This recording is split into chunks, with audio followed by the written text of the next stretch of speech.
आगामी लोकसभा चुनाव को लेकर सियासी घमासान लगातार तेज होता जा रहा है। केंद्रीय मंत्री स्मृति ईरानी ने कांग्रेस और राहुल गांधी पर जोरदार हमला बोला है। स्मृति ईरानी ने राहुल गांधी को चुनौती दी है कि अगर दम है तो यूपीए सरकार के 10 साल और एनडीए सरकार के 10 वर्षों के कार्यकाल पर बहस करें। स्मृति ईरानी ने कहा कि अगर मेरी आवाज राहुल गांधी तक पहुंचे तो कान खोलकर सुन लो, मैदान तुम चुनो, कार्यकर्ता हम देंगे।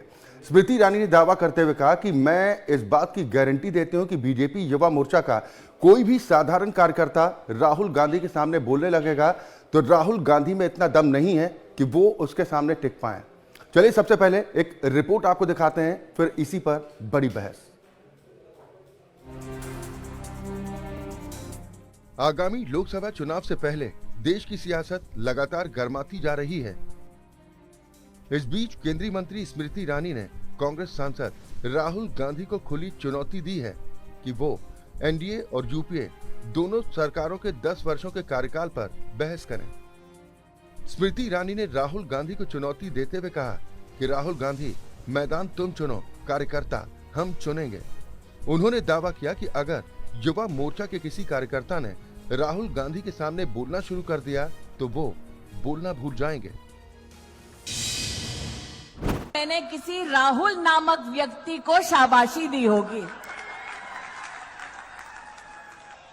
उनकी हिमाकत देखिए, जब वो सत्ता में थे तो उनका घमंड ऐसा कि उन्होंने भगवान राम का कोई अस्तित्व नहीं ऐसा एफिडेविट देश की एक कोर्ट में दे दिया। उनका घमंड देखिए कि जब वो सत्ता में थे तब उन्होंने दस्तावेज दे दिया कि राम सेतु नाम की कोई चीज नहीं। अहंकार आज भी बरकरार है। जब रामलला का भव्य मंदिर निर्मित हो रहा था, जब प्राण प्रतिष्ठा समारोह के लिए उनको भी आमंत्रित किया गया, अहंकार देखिए, उन्होंने आमंत्रण को ठुकरा दिया।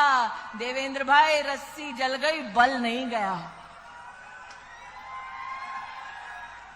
इसलिए आज आप सबसे कहती हूं कि हर राम भक्त ने, जिसने धर्म के लिए धैर्य दिखाया, आज पुनः धैर्य दिखाने का समय आया है। हमको उकसाया जाएगा, कुछ लोगों को एआई के माध्यम से, डीपफेक के माध्यम से बरगलाया जाएगा, लेकिन आज हम डंके की चोट पर कह सकते हैं, और अगर राहुल गांधी तक मेरी आवाज पहुंचे तो कान खोलकर सुन लो, मैदान तुम चुनो, कार्यकर्ता हम देंगे। आओ, तुम्हारे 10 साल और मोदी के 10 साल के बीच में क्या फर्क है, इस पे चर्चा हो जाए। मैं नहीं कहती मैं जाऊंगी चर्चा के लिए, तब पक्का नहीं आएंगे तेजस्वी, लेकिन इतनी गारंटी देती हूं कि युवा मोर्चा का एक भी साधारण कार्यकर्ता जाकर राहुल गांधी के सामने बोलने लगे तो राहुल गांधी में इतना दम नहीं कि युवा मोर्चा के किसी कार्यकर्ता के सामने टिक जाएगा।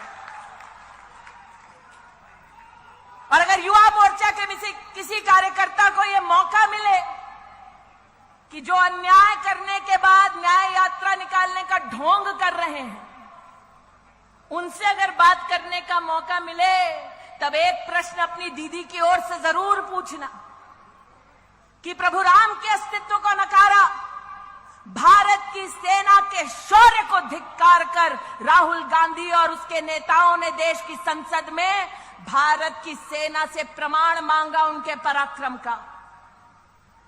मैं उस महाराष्ट्र में काम कर चुकी हूं जहां पर 26/11 का आतंक हम सब ने अपनी आंखों से देखा।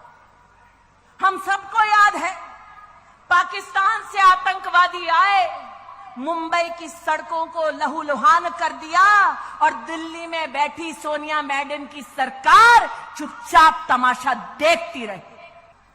और उस शाम जब मुंबई लहूलुहान हो रही थी, तब मीडिया के माध्यम से पता चला कि कांग्रेस के युवराज किसी जश्न में शामिल थे। बता दें, अमेठी लोकसभा क्षेत्र के अंदर 5 विधानसभा क्षेत्र अमेठी, गौरीगंज, तिलोई, जगदीशपुर और सलोन आते हैं। 2004 के लोकसभा चुनाव में अमेठी से अपनी सियासी पारी का आगाज करने वाले राहुल गांधी यहां जीत की हैट्रिक लगा चुके हैं। उन्होंने साल 2004 में बीएसपी के चंद्र प्रकाश मिश्रा और 2009 में बीएसपी के ही आशीष शुक्ला को मात दी थी। 2014 के लोकसभा चुनाव में स्मृति ने राहुल गांधी को कड़ी टक्कर दी थी, जबकि 2019 के लोकसभा चुनाव में स्मृति ईरानी ने अमेठी से राहुल गांधी को चुनावी शिकस्त दी।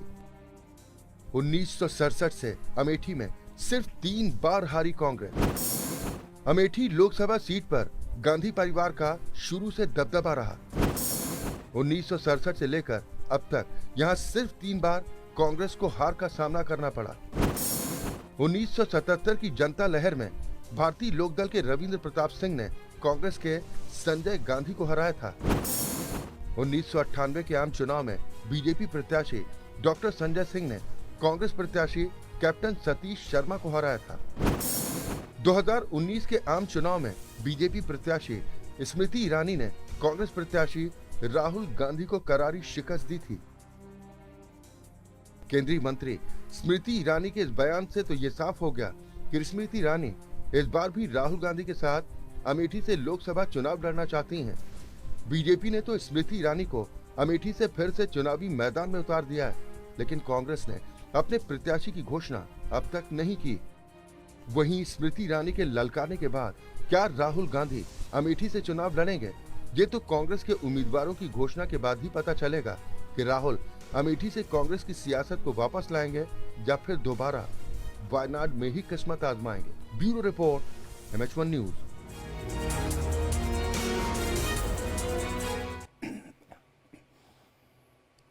या तो आगामी लोकसभा चुनाव को लेकर सियासी तापमान हर ढलते दिन के साथ तेज होता जा रहा है। स्मृति ईरानी की तरफ से जोरदार अटैक किया गया, न सिर्फ कांग्रेस पार्टी पर बल्कि राहुल गांधी पर भी। हम इसी पर चर्चा करेंगे और समझने का प्रयास करेंगे कि क्या स्मृति ईरानी का ये चैलेंज राहुल गांधी स्वीकार करेंगे। मेरे साथ बेहद खास मेहमान राजनीतिक विश्लेषक संदीप चौधरी साहब जुड़ गए हैं। संदीप जी, बहुत स्वागत है आपका MH1 न्यूज में। क्या कहेंगे, कितना बड़ा ये चैलेंज है? स्मृति ईरानी की दहाड़ आपने सुनी है, उन्होंने न सिर्फ कांग्रेस बल्कि राहुल गांधी पर जोरदार अटैक किया है। स्मृति ईरानी तो नेता है, कोई भी ऐसी बाहर कोई मौका नहीं छोड़ती जहाँ तो प्रेस को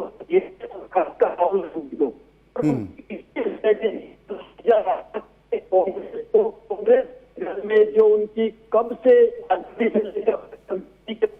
रही है वहाँ पे राहुल गांधी को बनाया जाता है। वो जगह नहीं छोड़ी, वो सीट नहीं छोड़ी,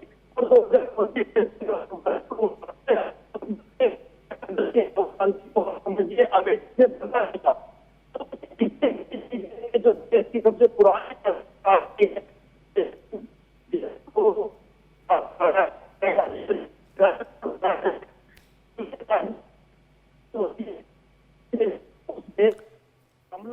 संदीप जी, मैं आपको बीच में रोकूंगा, आपकी आवाज क्लियर हम तक नहीं पहुंच पा रही है, लेकिन ये जबरदस्त अटैक केंद्रीय मंत्री स्मृति ईरानी की तरफ से न सिर्फ कांग्रेस पार्टी पर बल्कि कांग्रेस सांसद राहुल गांधी पर भी जोरदार तरीके से अटैक किया है। आपको बता दें कि साल 2014 में राहुल गांधी के खिलाफ स्मृति ईरानी अमेठी से चुनाव लड़ी थी। हालांकि ये चुनाव स्मृति ईरानी हारी थी। उसके बाद 2019 के लोकसभा चुनाव में राहुल गांधी को स्मृति ईरानी ने कड़ी शिकस्त दी थी और आज एक बड़ा चैलेंज स्मृति ईरानी की तरफ से दिया गया। दरअसल नमो युवा महासम्मेलन में संबोधन के दौरान स्मृति ईरानी ने न सिर्फ कांग्रेस पर जोरदार अटैक किया बल्कि राहुल गांधी को चुनौती दी कि अगर दम है तो वो यूपीए सरकार के 10 साल और एनडीए सरकार के 10 साल के कार्यों पर बहस करें। और युवा मोर्चा का, बीजेपी युवा मोर्चा का एक साधारण कार्यकर्ता वो गारंटी देती हैं कि राहुल गांधी उसके सामने नहीं टिक पाएंगे। संदीप चौधरी जी हमारे साथ लगातार ज्यादा चर्चा और बातचीत के साथ जुड़े हैं। संदीप जी, कितना बड़ा चैलेंज और क्या ये चैलेंज एक्सेप्ट करने की हिम्मत दिखा पाएगी कांग्रेस या राहुल गांधी? देखिए अक्षय जी, आप मुझे सुन पा रहे हैं?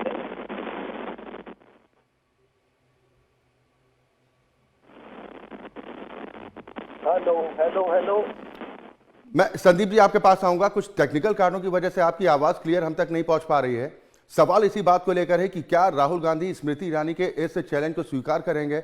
मैदान तुम चुनो, कार्यकर्ता हम देंगे, ये दहाड़ स्मृति ईरानी की नमो युवा महासम्मेलन, जिसमें कार्यकर्ताओं को संबोधित करते हुए राहुल गांधी को चुनौती दी है स्मृति ईरानी ने।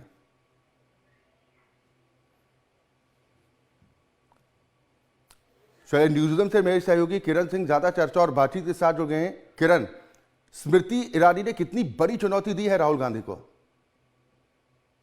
इतनी बड़ी चुनौती मान सकते हैं अक्षय इसे, क्योंकि उन्होंने ये कहा है कि अगर मैं आऊंगी तो राहुल गांधी नहीं आएंगे डिबेट करने के लिए। आप समझ सकते हैं कि राहुल गांधी को उन्होंने कितना यहां तवज्जो दिया है। उन्होंने सिर्फ यही कहा है कि अगर आपको लगता है कि जो आपका 10 साल का कार्यकाल रहा और हमारा जो 10 साल का कार्यकाल रहा, उस पर अगर डिबेट करने के लिए हमारा अगर कोई एक कार्यकर्ता भी आ जाता है तो वो कार्यकर्ता ही कहीं ना कहीं आपको ये बता देगा कि कांग्रेस की तरफ से कितना काम देश के लिए जो है वो किया गया है। ये तमाम बातें यहां पर करते हुए उन्होंने कई बातों का जिक्र भी किया है अक्षय। उन्होंने सीधे तौर पर अमेठी का भी जिक्र किया। अमेठी खास तौर से एक बहुत बड़े डिफीट के तौर पे हम देख सकते हैं कांग्रेस के लिए, क्योंकि जो गढ़ कहीं ना कहीं गांधी परिवार का एक माना जाता था। रायबरेली को भी छोड़ करके जो है सोनिया गांधी अब राज्यसभा का रुख कर चुकी हैं, यानी कि रायबरेली में भी अब कोई कांग्रेस की तरफ से हमें एक कहे तो पैठ रखने वाले नेता कांग्रेस की तरफ से नजर नहीं आएंगे। वहीं अमेठी की बात करें, अमेठी को भी पहले ही छोड़ चुके हैं राहुल गांधी और वायनाड का रुख कर चुके हैं। इसी तरह से अगर हम ये कहें कि अपने ही गढ़ को अगर आप छोड़ करके चले जाते हैं तो वहां पर सवाल खड़े होना लाजमी हो जाता है, और जब छोड़ा था तब उसी वक्त से जो है ये तमाम सवाल खड़े हो रहे थे। अक्षय, इसके साथ ही जिस तरह से स्मृति ईरानी ने अपनी बातों में ये बात कह दिया है कि आने वाले समय में प्रधानमंत्री नरेंद्र मोदी जो है दोबारा से जो है प्रधानमंत्री तीसरी बार जो है वो प्रधानमंत्री बनेंगे और तीसरी बार जो है बीजेपी सत्ता में आएगी। और जितने पुरजोर तरीके से प्रधानमंत्री ने भी कहा था कि हम बीजेपी 370 के पार और कहीं ना कहीं एनडीए जो है वो 400 के पार, और उसी दमखम में और उसी पुरजोर तरीके से स्मृति ईरानी जब बोलती हैं तो उनकी बातों से उनका कॉन्फिडेंस जो है वो पूरी तरह से झलकता है, और वही यहाँ पर जो है तस्वीरों में भी नजर आया। ये कॉन्फिडेंस अमेठी में राहुल गांधी को जो करारी शिकस्त स्मृति ईरानी दी, उसी से बिल्डअप हुआ।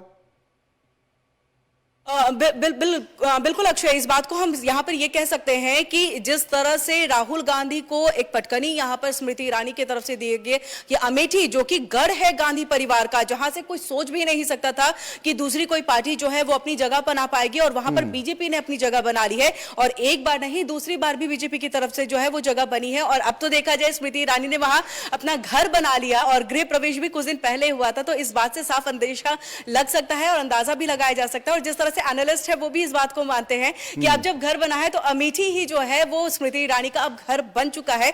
टिकट के जब उम्मीदवार के तौर पर अमेठी से देखा जा रहा था, जब टिकट का जो ऐलान नहीं हुआ था, उम्मीदवार का ऐलान नहीं हुआ था, उस वक्त कहा जा रहा था जब घर बन चुका है अब टिकट भी यहीं से जो है स्मृति ईरानी को मिलेगी, और हुआ भी कुछ ऐसा ही। पहली ही लिस्ट में स्मृति ईरानी का नाम जो है वो सामने आ गया और अमेठी से उन्हें टिकट यहां पर दिया गया है।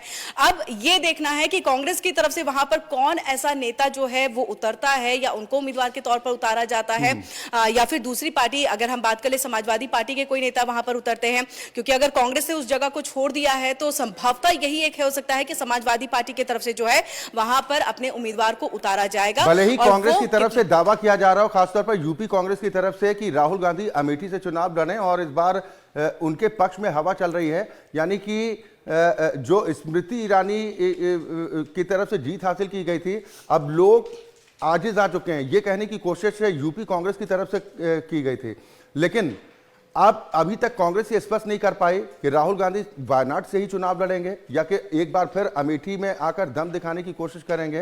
लेकिन एक प्रश्न इस बात को लेकर भी है कि स्मृति ईरानी ने जिस तरीके से राहुल गांधी पर अटैक किया, क्या वो ये मैसेज देने की कोशिश देश की जनता तक कर रही हैं कि वो एक नॉन सीरियस नेता हैं, राजनीति के प्रति उनमें गंभीरता नहीं है? 26/11 का जिक्र करते हुए ये तक कह दिया कि जिस वक्त मुंबई की सड़कों पर खून बह रहा था, उस वक्त राहुल गांधी जश्न में डूबे हुए थे। कहने के तो कई मायने यहाँ पर अक्षय हम निकाल सकते हैं, क्योंकि स्मृति ईरानी जब कुछ कहती हैं तो उसके कई सारे मायने निकलते भी हैं, और संभवतः बहुत सारे मायने यहाँ पर अलग अलग जो विशेषज्ञ हैं राजनीति के उनके तरफ से निकाले भी जा रहे हैं। कईयों का ये मानना है कि अभी भी जो है राहुल गांधी को बहुत चीज सीखने की जरूरत है, लेकिन जो बात आपने इससे पहले कही है कि कांग्रेस कहीं ना कहीं दम दिखा सकती अमेठी से, तो इस पर अगर हम ये कहें तो बहुत कम ही प्रतिशत चांसेस यहाँ पर जो है वो नजर आते हैं। वायनाड से भी इससे पहले, क्योंकि जब इससे पहले दक्षिण का रुख किया था राहुल गांधी ने अपनी न्याय यात्रा के दौरान, उस वक्त में वहीं से उन्होंने चुनाव लड़ने की एक बात जो है वो कही थी। और तब वहां से भी सवाल खड़े हुए थे कि अगर गठबंधन में आप उतर रहे हैं तो कैसे ही वहीं की पार्टी के खिलाफ आप चुनावी मैदान में उतर सकते हैं। तो कई सारी ऐसी बातें और अटकलें जो है वो निकल करके सामने भी आई थी, जिस पर सवाल भी बीजेपी की तरफ से खड़े किए गए थे कि खुद की पार्टी और खुद के महागठबंधन में ही सवाल खड़े होने लगे हैं वायनाड से चुनाव लड़ने को लेकर के। लेकिन चलिए हम वापस से अमेठी का ही रुख कर लेते हैं। और जो बात आपने कही स्मृति ईरानी क्या उन्हें सीरियसली नहीं लेती है, तो इस बात से जो मैंने पहले भी दोहरा दिया है अक्षय कि वो ये कहती है अगर मैं बोलूंगी या मैं डिबेट करने आऊंगी तो वो आएंगे नहीं, क्योंकि वो इस चीज को कहीं ना कहीं काउंटर नहीं कर पाएंगे। इसलिए हमारे जो कार्यकर्ता है वो कार्यकर्ता ही साधारण काफी कार्यकर्ता अगर बोलने लगेगा तो राहुल गांधी में दम नहीं है कि उसके सामने टिक पाएंगे। ये बड़ा ओपन चैलेंज। संदीप चौधरी जी भी हमारे साथ लगातार बने हुए हैं। चौधरी साहब क्या कहेंगे, ये ओपन चैलेंज स्वीकार करेंगे राहुल गांधी? देखिए अक्षय जी, पहले तो आपको मेरी आवाज आ रही है क्लियर? जी जी जी बिल्कुल, अब आपकी आवाज बेहतर आ रही। देखिए अक्षय जी, स्मृति ईरानी एक ऐसी फायर ब्रांड नेता है जो कभी भी कोई भी मौका नहीं छोड़ती जहां कांग्रेस को घेरना हो या राहुल गांधी को घेरना हो। आप उनके कॉन्फिडेंस का अंदाजा इस बात से लगा सकते हैं कि 2014 का चुनाव हारने के बाद 2019 में राहुल गांधी को हराया और उन्होंने ये चीज साबित कर दी। और उन्होंने एक बात कही थी कि कौन कहता है आसमान में सुराग नहीं हो सकता, एक पत्थर को जोर से उछालो यारो। इस बात से पता चलता है कि अगर आदमी इरादा कर ले तो कुछ भी कुछ भी किया जा सकता है। और न केवल राहुल गांधी को उनके घर में हराया, उनके गढ़ में हराया, कांग्रेस के राष्ट्रीय अध्यक्ष को हराया, हिंदुस्तान की सबसे पुरानी पार्टी के सबसे बड़े नेता को हराया, और न केवल हराया बल्कि उनको अमेठी छोड़ने पर मजबूर कर दिया अक्षय जी। तो ये चीजें हैं और ये एक मनोवैज्ञानिक दबाव भी बनता है जब इस तरीके से हम चैलेंज देते हैं इतने बड़े नेता को कि आप आइए मेरे सामने, हिम्मत है तो आप आइए में। तो इसका कहीं ना कहीं मनोवैज्ञानिक दबाव बन जाता है सामने वाले से। एक बार मैं हार चुका हूँ, दोबारा हारने के लिए मैं जा सकता हूँ। तो मुझे लगता है अगर अमेठी में कांग्रेस को सीट मिलेगी भी तो राहुल गांधी सामने नहीं आएगा। हो सकता है वो किसी अपने नियर डियर को या इसके कार्यकर्ता को वहां से चुनाव लड़ाए। पहले वो ये स्पष्ट करेंगे, पूरी ताकत से करेंगे कि को कैसे हराया जा सकता है। लेकिन मुझे नहीं लगता कि वो इतनी हिम्मत करेंगे कि स्मृति ईरानी के सामने। बिल्कुल सर, हम लगातार चर्चा को जारी रखेंगे। दरअसल अमेठी सिर्फ एक सीट नहीं है, सिर्फ एक लोकसभा सीट नहीं है, बल्कि एक प्रतिष्ठा से जुड़ी हुई सीट है। और कांग्रेस पार्टी के लिए खासतौर पर सिर्फ 3 बार ऐसे मौके आए जब कांग्रेस को हार का सामना करना पड़ा, वरना हमेशा इस सीट पर कांग्रेस का दबदबा रहा है। लेकिन क्या स्मृति ईरानी ने 2019 के इलेक्शन में जिस तरह से राहुल गांधी को शिकस्त दी, उस सीट को छोड़कर राहुल गांधी ने पैर में कुल्हाड़ी मारने का काम किया है? हम बात कर रहे हैं स्मृति ईरानी की, जिन्होंने राहुल गांधी पर जोरदार निशाना साधा, कांग्रेस पार्टी को भी कटघरे में खड़ा किया। और साथ ही ये बड़ा चैलेंज स्मृति ईरानी की तरफ से दिया गया कि अगर राहुल गांधी में दम है तो यूपीए सरकार के 10 साल और एनडीए सरकार के 10 वर्षों पर बहस करें। और ये भी चेतावनी दे दी कि बीजेपी का एक साधारण कार्यकर्ता, बीजेपी युवा मोर्चा का साधारण कार्यकर्ता भी अगर बोलना शुरू करेगा तो राहुल गांधी उनके सामने टिक नहीं पाएंगे। मेरे साथ बेहद खास मेहमान संदीप चौधरी साहब लगातार बने हुए हैं और न्यूज़रूम से मेरी सहयोगी किरण भी लगातार ज़्यादा चर्चा और बातचीत के साथ जुड़ी हैं। संदीप जी, ब्रेक पर जाने से पहले जो हम बात कर रहे थे, क्या अमेठी सीट को छोड़कर वायनाड जाना राहुल गांधी ने अपने पैर में कुल्हाड़ी मारने का काम किया? कांग्रेस पार्टी से बड़ी चूक हुई जिसका मैसेज बहुत गलत गया।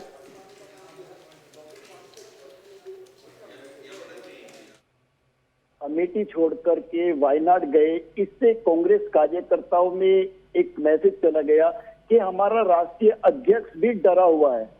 और जो बीजेपी के कार्यकर्ता थे या स्मृति ईरानी थी या बीजेपी का नेतृत्व था, उनको ये कॉन्फिडेंस मिल गया कि हम कांग्रेस को घेर सकते हैं, हम राहुल गांधी को बैकफुट पर ले जा सकते हैं। और आपने देखा लगातार कांग्रेस कमजोर हुई और बीजेपी मजबूत होती चली। कई स्टेट्स में आपने देखा, चाहे हिमाचल की मैं बात कर लूं सारी लोकसभा जीत जाते हैं, दिल्ली की बात कर लूं सारी लोकसभा जीत जाते हैं, हरियाणा की बात कर लूं सारी लोकसभा जीत जाते हैं, राजस्थान की बात कर लूं सारी लोकसभा जीत जाते हैं, उत्तर प्रदेश की बात करूं लगभग सारे में सुपड़ा साफ हो जाता है, उत्तराखंड की सारी लोकसभा सीट जीत जाते हैं। तो कहीं ना कहीं कांग्रेस जितनी कमजोर हुई, बीजेपी को उतना फायदा मिला। राहुल गांधी की भारत जोड़ो न्याय यात्रा पर भी तंज कसा है, कहा कि ये न्याय नहीं अन्याय यात्रा है, मजाक यात्रा बनकर रह गई। देखिए बिल्कुल अक्षय जी, जिस तरीके से स्मृति ईरानी की एक इमेज है, जिस तरीके की वो फायर ब्रांड नेता है, वो कांग्रेस और राहुल गांधी को कहीं भी मौका मिलता है तो खींच ही लेती है अखाड़े में, और न केवल खींच लेती है बल्कि जबरदस्त पटके लगाती है। तो देखिए युवा मोर्चा का कार्यक्रम है और युवा मोर्चा के कार्यकर्ता से कांग्रेस के जो सर्वश्रेष्ठ नेता हैं, जिसको कांग्रेस के राष्ट्रीय अध्यक्ष भी अपने साथ लेकर के बैठते हैं, या ये मानिए कि राष्ट्रीय अध्यक्ष का कोई अस्तित्व तो नहीं है बिना राहुल गांधी के, उनको बीजेपी युवा मोर्चा के जो एक सबसे यूथ विंग होती है उसके साथ कंपेयर करना, और कंपेयर करने में भी ये कहना कि हमारा युवा मोर्चे का एक साधारण कार्यकर्ता राहुल गांधी उसका मुकाबला नहीं कर सकता, मतलब राहुल गांधी का स्तर देखिए कहां पहुंचा दिया है। तो इससे कहीं ना कहीं बीजेपी का जो मोटिवेशन है, जो उनके युवा कार्यकर्ता हैं जो अभी लोकसभा के चुनाव में अहम रोल निभाने वाले हैं, उनका भी कहीं ना कहीं कॉन्फिडेंस बढ़ जाता है, दूसरे लोगों का भी कॉन्फिडेंस बढ़ जाता है, जिसके नतीजे हमें चुनाव में दिखाई देते हैं और कांग्रेस के लिए हताशा वाली बात है। बिल्कुल, अमेठी के साथ हम रायबरेली का जिक्र तो करेंगे, लेकिन किरण, मैं आपसे जानना चाह रहा हूं कि जिस बात का जिक्र संदीप चौधरी साहब ने किया कि एक नेता की भाषण शैली ऐसी होनी चाहिए कि अपने कार्यकर्ताओं में जोश का संचार करे और साथ ही जो सामने वाला यानी कि विपक्षी पार्टियां हैं उसको डीमोरलाइज करे।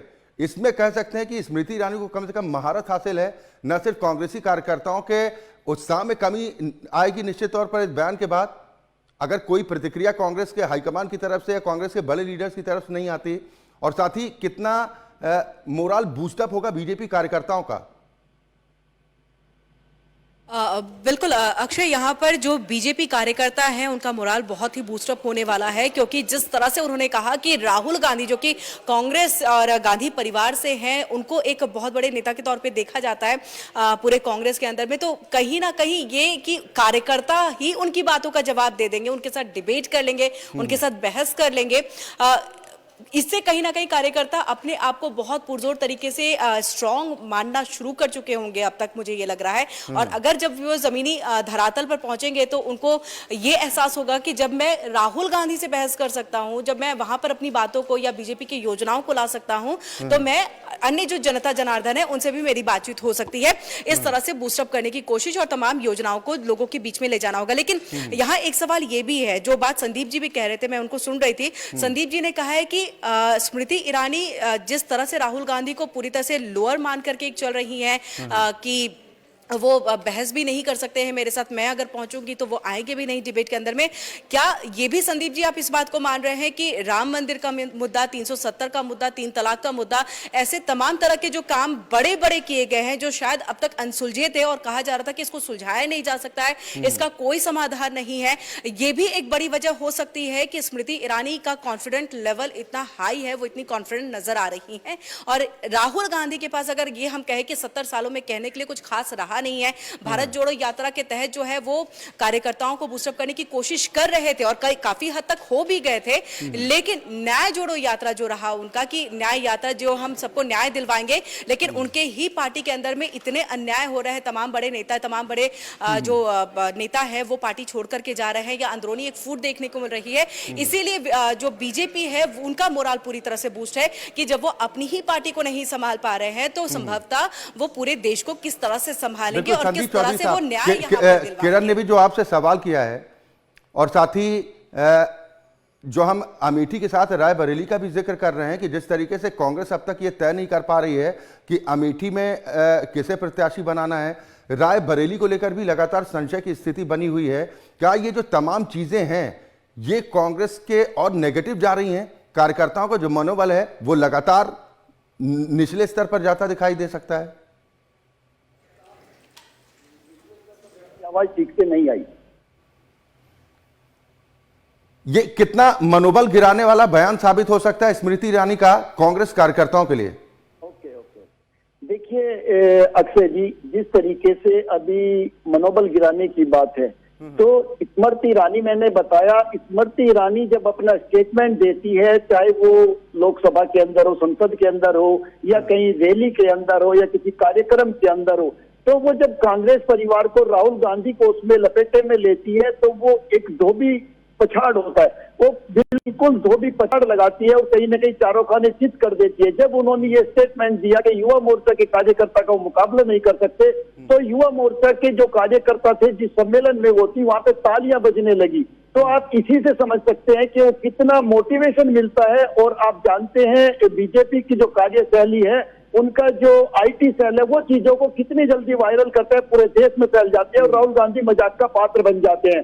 तो राहुल गांधी फिर से पप्पू साबित हो जाते हैं, जिस चीज का फायदा बीजेपी को मिलता है। रही बात अमेठी लोकसभा चुनाव लड़ने की और रायबरेली की, देखिए यहाँ से भी कांग्रेस का ग्राफ लगातार डाउन हो रहा है, क्योंकि कोई भी कांग्रेस का जो बड़ा नेता, प्रियंका गांधी हो चाहे राहुल गांधी हो, एक बार भी ये स्टेटमेंट नहीं आई कि हम अपनी सीट से, जो हमारी परंपरागत सीट है, उससे चुनाव लड़ेंगे। चुनाव हार जीत अलग चीज है, वो पूरे तरीके से डरे हुए हैं। और मुझे कुछ अंदर से खबर मिल रही है कि प्रियंका गांधी भी वहां से चुनाव नहीं लड़ रही है, बल्कि वो लक्षद्वीप जाना चाहती है। वहां के मुख्यमंत्री ने कहा है कि वहां के संगठन ने कहा है कि आप यहाँ से चुनाव लड़िए।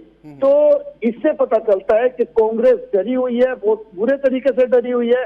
अगर उन्हें अपने कार्यकर्ताओं को बूस्ट करना है, उनको एनर्जी देनी है, तो इन्हें एक बार चुनाव में जो चैलेंज मिला है उसको एक्सेप्ट करना चाहिए और दोनों बहन भाइयों को अमेठी और रायबरेली जाना चाहिए, ताकि दूसरे लोग भी हिम्मत से चुनाव लड़ सकें। माफी चाहूंगा, बीच में ही आपको इंटरप्ट करना पड़ रहा है, लेकिन बहुत शुक्रिया संदीप चौधरी साहब। और किरण, आपका भी बहुत शुक्रिया इस चर्चा में शामिल होने के लिए।